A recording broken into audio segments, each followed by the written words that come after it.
El humor en la filosofía puede parecer a primera vista un contrasentido. Solemos imaginar a los filósofos como personas serias y circunspectas, dedicadas al análisis profundo y a la especulación trascendental.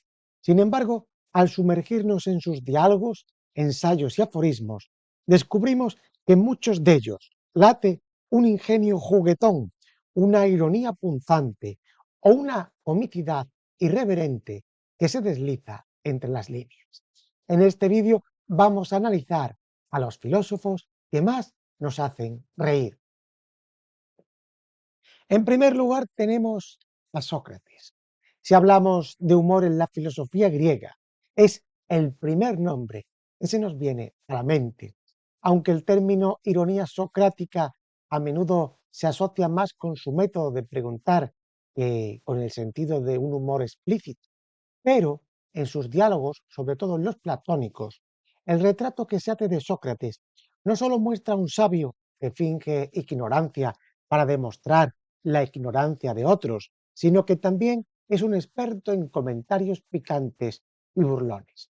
Por ejemplo, en el diálogo Eutifrón, Sócrates confronta a Eutifrón, un supuesto experto en temas religiosos. La conversación se convierte en un intercambio en el que el filósofo, con fingida humildad, va cercando los planteamientos de su interlocutor. Destacamos un breve fragmento para verlo claro.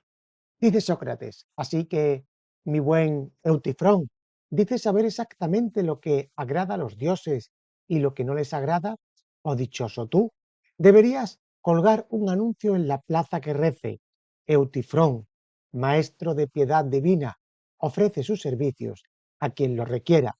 Te aseguro que tendrías muchos clientes y yo el primero. El tono es totalmente burlón.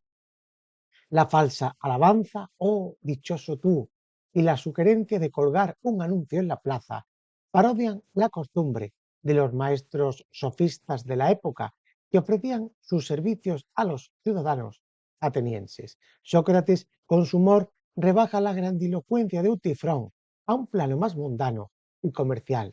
Otro pasaje digno de mención lo encontramos, por ejemplo, en la Apología, cuando Sócrates relata su fama de sabio ante el oráculo de Delfos y hace un comentario lleno de sarcasmos. Dice así: si sabiendo que no sé nada, ya soy considerado el más sabio, imagínate la muchedumbre de ignorantes, soberbios con los que compartimos esta ciudad. Tal vez quien sepa un poquito más que yo de un tema se crea un dios. Esta burla generalizada no va dirigida a una sola persona, sino a la arrogancia de muchos atenienses que se creían doctos. El chiste se basa en la aparente paradoja de que el mayor sabio sea quien mejor reconoce su propia ignorancia. Con su socarronería, Sócrates reduce las pretensiones intelectuales de los demás a simple vanidad. La ironía socrática es, en definitiva, un humor intelectual, un guiño mordaz que expone las falacias del interlocutor. La chispa cómica surge de la tensión entre la autoproclamada ignorancia de Sócrates y la altivez de sus oponentes. Siguiendo en el mundo griego, tenemos que citar a Diógenes de Sinope. Diógenes de Sinope representa el cinismo griego. Su vida entera estuvo plagada de provocaciones que hoy llamaríamos performance irreverentes. A pesar de no dejar escritos propios, podemos aproximarnos a su humor mediante las anécdotas recogidas por Diógenes Laercio y otros autores clásicos. En dichas narraciones, la insolencia cínica se mezcla con la burla directa y sin tapujos. Uno de los pasajes más famosos lo encontramos en la anécdota de su encuentro con Alejandro Magno, cuando el emperador le ofreció cualquier cosa que deseara. Pídeme lo que quieras, Diógenes, que yo, el gran conquistador Alejandro Magno, te lo concederé.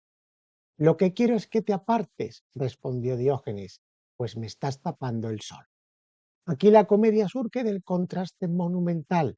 El hombre más poderoso de su tiempo se ve ninguneado con la exigencia más humilde posible, con el hombre más pobre de todos, aquel que vive como los perros. Lo gracioso es la actitud altanera de Diógenes en su desprecio total por los honores mundanos, una burla directa a todo el aparato de grandeza que encarnaba Alejandro. Otro ejemplo, igualmente célebre, se da cuando Diógenes paseaba con una linterna a plena luz del día por las calles de Atenas. A quien le preguntaba la razón, él respondía: busco a un hombre honesto, a un hombre honesto, y créeme que aún no lo encuentro. La ironía se destila en esa imagen extravagante: un filósofo de día con una linterna, proclamando que su búsqueda de la honradez humana es tan ardua que necesita incluso iluminación bajo el sol. El chiste es doble: se burla de los ciudadanos que se tienen por virtuosos y a la vez da a entender que la verdadera virtud es tan escasa que ni siquiera la claridad del sol basta para encontrarla. Diógenes no se queda ahí. Hay múltiples anécdotas de su lenguaje soez y de su costumbre de vivir en un ánfora o en una tinaja, como otro modo de mofarse de las convenciones sociales. Recuerda que hemos visto a Diógenes y todas estas anécdotas o chascarrillos en un monográfico que tienes en el canal. Nos vamos ahora hasta Francia y allí nos encontramos nada más y nada menos que con el escritor y filósofo Voltaire, el paradigma de la sátira ilustrada. Su pluma se volvió temida y famosa por su capacidad de burlarse de todo: la religión, la monarquía, la superstición y, sobre todo, la estupidez humana. Su obra Cándido es un monumento a la ironía, donde las desventuras del personaje principal ridiculizan la idea de que vivimos en el mejor de los mundos posibles. Pero además de la trama global, la novela está salpicada de pequeños dardos cómicos. Por ejemplo, cerca del inicio de Cándido, cuando el protagonista es expulsado del castillo más hermoso del mundo por besar a Cunegunda, Voltaire escribe: el señor barón, que era uno de los más poderosos señores de Westfalia, pues su castillo tenía ventanas y puerta, no pudo tolerar que Cándido osara besar la mano de su hija. El joven fue despedido con una patada que lo arrojó fuera del paraíso. El humor radica en la descripción ridículamente exagerada de la grandeza del señor barón. Su castillo tenía ventanas y puertas, y la forma en que se equipara su ira desmesurada con un simple beso. El contraste entre la supuesta magnificencia y la pobreza real del castillo, reducido a la ironía de ventanas y puertas, hace que la patada a Cándido sea la pincelada final de un chiste, la exageración burlona de la nobleza. En otro pasaje, Voltaire hace una burla de la medicina de su época, cuando Cándido cae enfermo y lo atienden supuestos doctores. El primero dictaminó que tenía fiebre y le aplicó una sangría de 18 onzas. El segundo aseguró que era un reumatismo y lo hizo sudar. El tercero que era una oclusión de los humores y le recetó un emético. El cuarto que era un exceso de bilis y lo hizo purgar. Y como a todos les pagaron sus honorarios, declararon a los pocos días que efectivamente su paciente se había curado, a pesar de haber empalidecido, casi hasta parecer un espectro. Aquí la comicidad brota del encadenamiento de diagnósticos disparatados y tratamientos que parecen más un ataque combinado que un cuidado al enfermo. En una de sus correspondencias privadas se burla del fanatismo religioso y dice así: si Dios no existiera, habría que inventarlo, pero toda invención corre el riesgo de ser fallida, como casi todo lo que hacemos los humanos. La comicidad radica en el desparpajo, un pensamiento que roza lo herético en su tiempo, expresado por un ingenio que transforma la irreverencia en sátira punzante. Con Voltaire, la risa filosófica se vuelve un instrumento crítico de alta precisión, capaz de desenmascarar la pompa y la superstición en unas pocas líneas divertidas y llenas de sarcasmo. Nuestro siguiente humorista filosófico es Bertrand Russell, el ingenio británico puesto al servicio de la razón. Bertrand Russell fue un lógico brillante, matemático y premio Nobel de literatura. Su prosa clara y elegante destaca también por un humor fino y en ocasiones socarrón que a menudo apunta contra la superstición y la hipocresía social. En su famoso ensayo ¿Por qué no soy cristiano?, encontramos un ejemplo característico de su tono satírico. Hablando de dogmas religiosos, escribe: si uno cree que Dios está atento a cada paso que damos, a cada pensamiento que se nos cruza en la cabeza, seguramente será por una vanidad descomunal pensar que de entre todos los planetas y estrellas del universo ha de fijarse en uno con habitantes tan torpes y engreídos como nosotros. El humor radica aquí en la desproporción entre la supuesta majestad divina y la ridiculez humana. Russell, con su ironía, pone en entredicho la centralidad del ser humano desde un ángulo humorístico. Qué arrogantes somos al creernos el foco de la creación, afirma. Su comentario hace reír por la desfachatez de la comparación. Un universo inconmensurable contra nuestro pequeño egocentrismo. En otra obra, Ensayos escépticos, Russell desliza un comentario jocoso sobre la credulidad de la gente. Muchos preferirían creer que la Tierra es plana antes que aceptar que se han equivocado leyendo a un astrólogo de periódico. La comicidad brota de la exageración y de la comparación absurda. Creer en un disparate geográfico en lugar de reconocer un error. Al lector le resulta gracioso este retrato de la obstinación humana, una hipérbole que funciona como chiste y como crítica racional. Russell también se permitió en ocasiones bromas más directas sobre la condición humana. En una de sus cartas personales bromeaba acerca de la vejez. Me preguntan por qué no temo a la muerte. Creo que a mi edad temo más la existencia continuada de algunos de mis conciudadanos. Como observamos, Russell mezcla el realismo y el sarcasmo. El filósofo no se preocupa por su propia mortalidad, sino que le inquieta más la tenacidad de ciertos individuos cuya permanencia considera poco deseable. El humor inglés de Russell es más discreto que la parodia exagerada. Se trata de un humor intelectual, fino, razonado, que prefiere la sonrisa a la carcajada.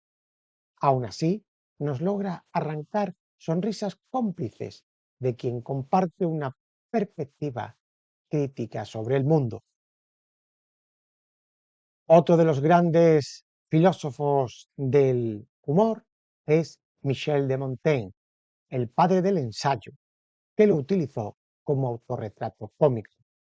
Aunque se lo clasifica frecuentemente como un ensayista más que como un filósofo sistemático, dejó en esos ensayos que inventó un sinfín de reflexiones que mezclaban la honestidad brutal con un sentido del humor cercano a la autoironía. Su estilo es conversacional y en ocasiones sabrosamente burlón.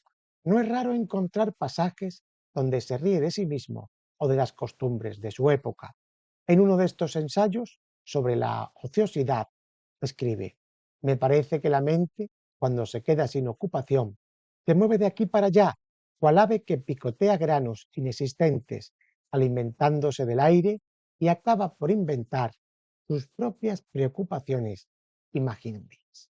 El tono casi caricaturesco nos arranca una sonrisa, pues sugiere que en la inactividad la cabeza humana se vuelve tonta y comienza a crearse problemas sin sustancia. En otro apartado de los ensayos, en el comúnmente conocido sobre los cojos o variaciones, escribe: he conocido a muchos lisiados a quienes la gente atribuía cualidades mágicas por el mero hecho de su cojera, como si la fortuna les debiese algo especial por llevar un paso menos elegante. Lo gracioso aquí es la forma de exponer lo ridículo de ciertas creencias populares. Montaigne remata con ese por llevar un paso menos elegante, revelando el absurdo de pensar que una tara física convierta a alguien en un hechicero. Podemos también citar esa mofa de la hipocresía de su propia clase, en la que escribe: nos ufanamos de una nobleza heredada de antepasados que, a saber, tal vez no fueron más nobles que nuestros propios cocheros de hoy, solo que tuvieron mejor suerte en las amistades del rey.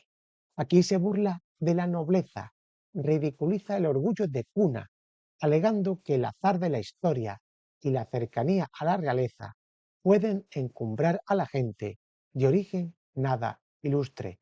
La imagen del cochero de hoy cobra un matiz cómico al oponer lo supuestamente elevado, la aristocracia, a un oficio considerado humilde.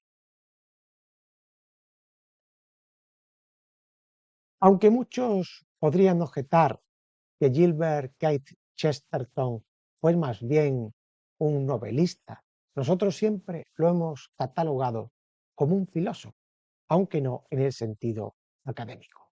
Su pensamiento agudo y sus reflexiones acerca de la fe, la razón y la paradoja lo colocan dentro de las fronteras de la filosofía, pero también del humor. Nadie discute su desbordante sentido del humor y de su sentido crítico. Sus libros están repletos de aforismos ingeniosos y provocaciones cómicas que buscan encender la imaginación del lector. En Ortodoxia dice: no hay nada más increíble que la banalidad elevada a dogma. En otro texto afirma: a veces me parece que el mundo se divide en dos clases de personas, los que no saben de nada y creen saberlo todo, y los que saben de algo, pero no logran que nadie los escuche porque no alardean lo suficiente. También podemos citar aquella frase en la que Chesterton decía que el periodismo consiste en decir Lord Jones ha muerto a personas que no saben que Lord John estaba vivo. También afirmaba que la meditación moderna consiste en estar orgulloso de no tener prejuicios mientras te llenas la cabeza de las últimas modas, o que la mejor defensa contra los ataques del mundo es estar tan absolutamente ridículo que nadie pueda tomar en serio lo que dices. O la tolerancia es la virtud del hombre sin convicciones. O en general la gente no piensa cuando está haciendo algo divertido. Por eso los hombres no se vuelven locos jugando al dominó. ¿Y a ti? ¿Cuál de estos filósofos te parece el más gracioso? ¿Conoces otros que tengan también su gracia? Déjanoslos en los comentarios. Arriba te dejo más vídeos para que sigas profundizando en el saber.